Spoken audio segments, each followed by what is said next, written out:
Bowa, posible bang tulungan si Luffy sa laban niya kay Imo? At dahil nga guys, sobrang lakas ka ng kalaban ni Luffy dito, na kahit si Loki nga natituring natin na isa sa pinakamalakas na karakter ngayon sa One Piece, ay wala nga nagawa laban sa kanya. Si Luffy naman gamit yung pinakamalakas yung form ay wala rin nagawa. Eh dyan na nga maaari natin pwedeng ipasok yung mga karakter na pwedeng sumubok rin na kalabanin itong si Imo. Or mga karakter rin guys na pwedeng magligtas sa bida natin. At ang possible nga guys na naisip ko na pwedeng tumulong talaga kay Luffy dyan ay si Boa Hancock. Kasi siya lang naman guys yung buot tanging karakter na sobrang napamahal talaga sa karakter ni Luffy. So kung ba't ko nga lang naisip to guys, ay nakakita ko nga lang yan sa Facebook. Kumbaga dahil kumakalat rin sa Facebook yung post na yan about sa pagpapakita sa atin sa karakter ni Hancock upang tulungan yung bida natin sa laban niya kay Imo. At kung ano nga ba yung maaari niyang pwedeng gawin sa senaryo na yan sa chapter 1188 ng manga ng One Piece, na kung saan ay talo na talaga si Luffy, ay magbibigay na nga lang ako sa inyo ng mga senaryo o mga kaganapan na pwede mangyari kung pumunta man siya sa Elbap. At considerin natin guys na napakalas rin talaga ng karakter ni Hancock sa palabas na ito. May kakayahan nga rin siyang gumamit ng Conquer Saki na pili lang nga lang sa mga karakter dyan na kayang gumamit. Kaya sa paggamit nga ng Conquer Saki laban kay Imo, ay malaking impact na nga yan na kaya niya rin makapagsabayan sa lakas ni Imo. Pero guys, hindi ko man ibig sabihin sa inyo na manalo si Hancock dito. Kumbaga mas lamang pa rin si Imo dyan patukol sa Haki.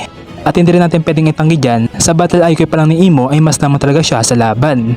Kung titingin nga tayo sa mga panel na kinakalaban niya si Luffy, ay makikita natin dyan ay napakaingat niya. Hindi nga siya nagsasayang ng oras kung meron siyang makitang butas para atakihin itong si Luffy ay gagawin niya kagad.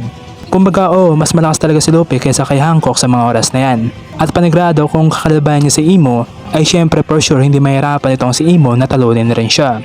Pero what I mean guys ay kung makakagawa ng oras itong si Hancock para kunin yung atensyon kay Imo at matatanggal niya kahit saglit sa paningin niya si Luffy, ay malaking tulong na yan para maitakas sa mga Koja Pirates si Luffy. Yes guys, kukunin ni Hancock yung atensyon ni Imo dyan at yan na nga papasok yung mga Koja para itakas na nga si Luffy sa lugar na yan. Alam naman natin na elite fighters rin yung mga Koja Pirates. May alam rin sila paano gumamit ng Haki. Kaya habang pagsak nga si Luffy dyan at dumating yung mga Marines at Navy para kunin siya, ay makakaya nga ng mga Amazonan na yan na pigilan sila. Eh kuya doon naman sa Devil Fruit ni Hancock, may magagawa ba yan laban kay Imo? Bali hindi tayo 100% kung may epic ba sa kanya yung Mero Nomi or Love Fruit. At sigurado rin ako niyan guys na hindi talaga epekto kay Imo yung Devil Fruit ni Boa. Kahit sabihin pa natin na lalaki rin siya. Which is petanayan na yan ni Imo sa laban niya kay Loki at Luffy. Na hindi mo nga talaga malis sa kanya yung kalbadong emosyon. At siguro kung gamitin man ni Hancock yung Mero Nomi sa kanya ay hindi tatagos yan. Kasi sa Haki na meron siya. Pero pwede rin guys na gamitin yan sa paligid ni Imo.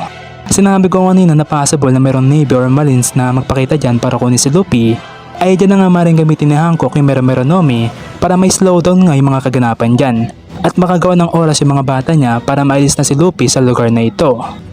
So ayun na nga lang yung mga naisip ko guys. Kagaya nga ng mga sinabi ko kanina ay nakuha ko nga lang yung mga idea na yan sa mga post sa Facebook. Diyan lang, thank you, meow.